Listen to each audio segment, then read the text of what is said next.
Good morning Kolkata ক্যানভাসে তোমাদের সকলকে আর একটা ব্লগে স্বাগত জানাই। আজকে সকালবেলা উঠে থেকে তোড়জোড় শুরু হয়ে গেছে। তার কারণ আজকে আমি চন্দনকে বলেছি কতগুলো না কড়াইশুঁটি রয়ে গেছে জানো তো, তাই আমি চন্দনকে বললাম যে চলো কড়াইশুঁটির কচুরি করি। এই দেখো কড়াইশুঁটি, তো আজকে সেই কচুরি হবে আর সাথে আলু ছেঁচকি হবে। এই যে আলুগুলো কালো হয়ে রয়েছে, এটাকে জলে ধুতে হবে। আবার কালকে রাতেই কেটে রেখে দিয়েছিলাম সব, তাহলে সুবিধা হয়, আমার এত কষ্ট অসুবিধাটা হয় না। আর ওদিকে ভাত তো বসিয়েই দিয়েছি যথারীতি। আর আজকে তো নিরামিষ মঙ্গলবার, আজকে আর গজার মাংসের ব্যাপার নেই। গজা আজকে টক দই দিয়ে খাবেন দুপুরবেলা, আর রাত্রেবেলা খাবেন আইসক্রিম দিয়ে। সকালবেলা দিন শুরু করে দিলাম তোমাদেরকে সাথে নিয়ে। আজকে লাউয়ের ঘন্ট করব নারকোল দিয়ে। লাউ একটা ছিল, সেটাও একেবারে শুকিয়ে কাঠ হয়ে গেছে। কবে অর্ধেক করেছিলাম আর অর্ধেক রয়ে গেছে, সেটাই আজকে করে ফেলবো। আমি বললাম আজকে লাউয়ের ঘন্টই করে ফেলি। আর চন্দনকে বললাম একটু বেগুন নিয়ে আসতে, ও তো লাউ পাও খায় না, সেই জন্য একটু বেগুন নিয়ে আসতে বলেছি। আলু বেগুনের তরকারি ওকে করে দেবো। আবার কি আর একটু ডাল করলেই হয়ে যাবে।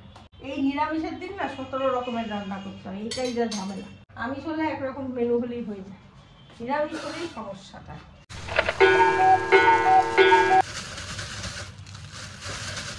আমি আজকে কি ভেবেছি বলো তো, যে ওই পুর বানিয়ে নয়, একেবারে ময়দাটাই মাখবো এটা দিয়ে, তাহলে সবগুলো এক জায়গায় চলে আসবে। চিনি দিয়ে দিলাম, লঙ্কা দিয়ে দিলাম, অল্প একটু জল দিয়ে দিই। এ দেখো কি সুন্দর মিহি হয়ে পেস্ট হয়েছে, দেখেছো? এটাই এবার ময়দার সঙ্গে মেখে নেবো একেবারে। চলো মেখে টেকে নিই, তারপরে আমার কথা হচ্ছে।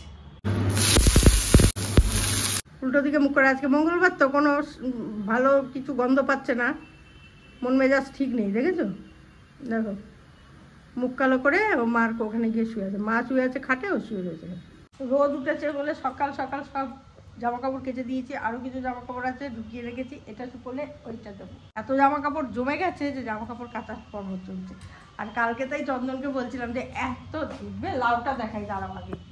লাউটা দেখো শুকিয়ে কাঠ, এটার মধ্যে একটু নারকোল ফারকোল দিয়ে ভালো করে কষিয়ে মশিয়ে করতে হবে। জিনিস ফেলবো না, নষ্ট করবো না, নষ্ট করতে আমার খুব গায়ে লাগে, খুব কষ্ট হয়। রোদও উঠেছে ভালোই ঘরটায়, তাই কালকে চন্দনকে বলছিলাম যে এ বাড়িতে না আলো খুব একটা জ্বালতে হয় না, শুটিংয়ের পারপাসে জ্বালতে হয়। তাও এখন দেখো আমি আলো জ্বালিনি, খুব একটা অন্ধকার নয়, কিন্তু হাওয়াটাও ভালো খেলে, রোদটাও ভালো আসে, বেশ ভালো লাগে। একটু খোলামেলার ঘর বাড়ি না হলে না ভালো লাগে না, জানো তো? বড্ড কীরকম একটা শরীর খারাপ হয়ে যায়, ব্যাপারটা এটাই। খোলামেলা থাকতে হবে, নাহলে শরীর খারাপ হয়ে যাবে। হাওয়া বাতাস না খেললে না খুব পজিটিভ এনার্জিটা আসে না। ময়দাটা আগে এরকম করে মেখে নিলাম, তারপরে এই পেস্টটা এটার মধ্যে দিয়ে দিই, তাহলে সব জায়গাতে সমানভাবে লাগবেও। আর এটা দিয়ে ময়দাটা ভালো করে মেখে নিলাম, মেখে নেবো আর কি।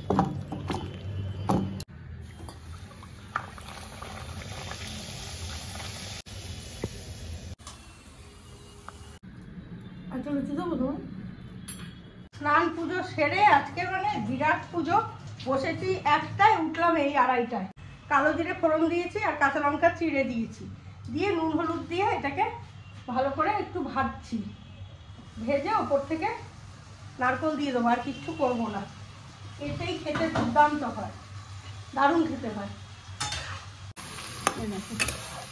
নুন হলুদ দিয়ে কালো জিরে ফোড়ন আর কাঁচা লঙ্কা ফোড়ন দিয়ে এটা একদম জলটা মরে যাবে, তখন নারকোলটা দিয়ে একটু নাড়িয়ে চাড়িয়ে ব্যাস নামিয়ে দাও। নিরামিষের দিন তো অরড় ডাল হচ্ছে আজকে, আর রাত্রেবেলার জন্য তো আছেই কড়া। এই যে এখানে অনেকটা করে কড়া আছে, এটা আবার সন্ধ্যাবেলা বেলবো, বেলে সব রাত্রেবেলা কচুরি হয়ে যাবে। আর আলুর দম, কচুরি আর আলুর দম দিয়ে খাওয়া দাওয়া কমপ্লিট। এবার আমি ততক্ষণে জামা কাপড়টা কাচতে দিয়ে দিই। বলো দেখো, দেখেছো জলটা পুরো শুকিয়ে গেছে, তেল বেরিয়ে গেছে। এখানেই আমি নারকোলটা দিয়ে দেবো। এই যে নারকোল কুড়িয়ে রেখেছি, এটা দিয়ে দিলাম।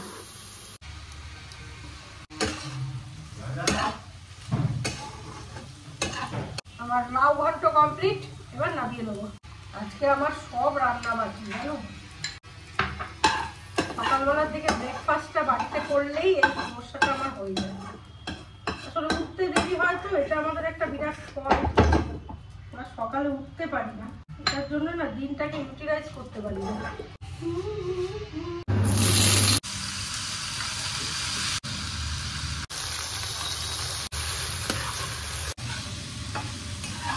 স্নান করে পুজোটা দিয়ে দিলে একদিকে নিশ্চিন্ত থাকা যায় যে রান্নাটা আজকে দিলে যতক্ষণ খুশি করো, রান্নাটা না করে গেলে রান্না দেরি, রান্না দেরিটা তো ঠিক আছে হজম করা যায়, পুজোটা দেরি ভালো লাগে না। হয়ে গেলে আলু পোস্ত অবশ্য বেশিক্ষণ লাগবে না, জল দিয়ে দেবো। ওইদিকে চাটনি বসিয়েও দিয়েছি।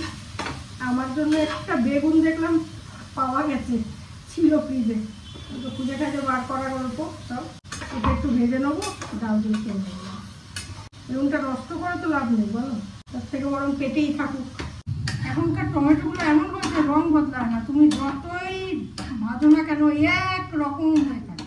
চিনির দিকে তাকিয়েও না, চিনি আমরা একটু গুছিয়ে দিই। দেখো এমনিতে তো মিষ্টি খুব একটা খাই না, সকালবেলার দিকে ওই যে মিষ্টিটা আনে ওইটা একটু খাই, তাও মানে অল্পই খাই, বেশি তো হয় না খাওয়া, ওই একটাই খাই সারাদিন। আর চাটনি হলে একটু বেশি মিষ্টি খাই। চা তো এখন খাওয়া প্রায় ছেড়েই দিয়েছি আমি, চন্দনও খাই, ওই সকালবেলাটাই যা একটু কফি করে রাখি সেইটাই খাই। চিনিটা দিলেই দেখবো একটা রস বেরোয় আলাদা, সেটাতেই যেটা হয় না বেশি টেস্টি হয়, জল দিলে অতটা টেস্ট হয় না। হয়ে গেছে রান্নাবান্না কমপ্লিট, কাঁচা ধোয়া মেলামুলি কমপ্লিট। এবার ওরা খাবে, মা আর চন্দনেরও কাজ শেষ হলো, স্নান টান করেছে, এবার ওরা খাবে আর আমি পরে খাবো। একটু বসি নিয়ে ওই হিরোর মতো বসে আছে দেখো। আছে ভালো গো, মনে হয় সবাইকেই মনে হয় আর একজন ভালো আছে, কিন্তু সেই জানে কতটা ভালো আছে। তার চোখে আবার তুমি ভালো আছো, তোমার চোখে আবার আমি ভালো আছি, কিন্তু ছেড়ে দাও। আমার খিদে চড়ে যাচ্ছে আরো বেশি, ওর তার চোখে আমি ভালো, আমার চোখে সে ভালো, তার চোখে সে ভালো, এত জড়িয়ে ফেললো ব্যাপারটাকে। নদীর এপার কয় ছাড়িয়ে নিঃশ্বাস ওপারে, ঠিক আছে কি ওপারেছে ওপারে বুঝি স্বর্গবাস। এই দেখো আমি জানি তো, সেই জন্যই আবার বললাম। কি বলো তাহলে গল্পটা কি? গল্পটা আমি জানি, ওপারেতে স্বর্গ সুখ। স্বর্গ সুখ বা স্বর্গবাস একই কথা, স্বর্গ বাস করলে, স্বর্গে বাস করলে সুখ হয়, ব্যাপারটা স্বর্গ কমন তো। আমি কপিরাইট আছে সত্যি গো, আমি গান গাইতে আর পারবো না, তোমরা কিছু মনে করো না, আমাদের ভালোবেসে তোমরা দেখে যাও। কপিরাইট দিয়ে দিচ্ছে, এক লাইন গাইলেও কপিরাইট দিয়ে দিচ্ছে। বলো গান আমার আর তোমরা শুনতে পেলে না, আমার গান শুনতে গেলে এখন প্রোগ্রাম অ্যারেঞ্জ করতে হবে, বুঝতে পেরেছো? এই যে ওদের খাওয়া দাওয়া হয়ে গেছে, এবার আমার গুছিয়ে নিয়েছি ভাত, ওইখানে রয়েছে অরড় ডাল, এখানে ছোট্ট একটা বেগুন ভাজা শুকিয়ে গেছিলো, সেটাকে ভেজে নিয়েছি, একটু বেসন দিয়েছি তো কালো হয়ে গেছে।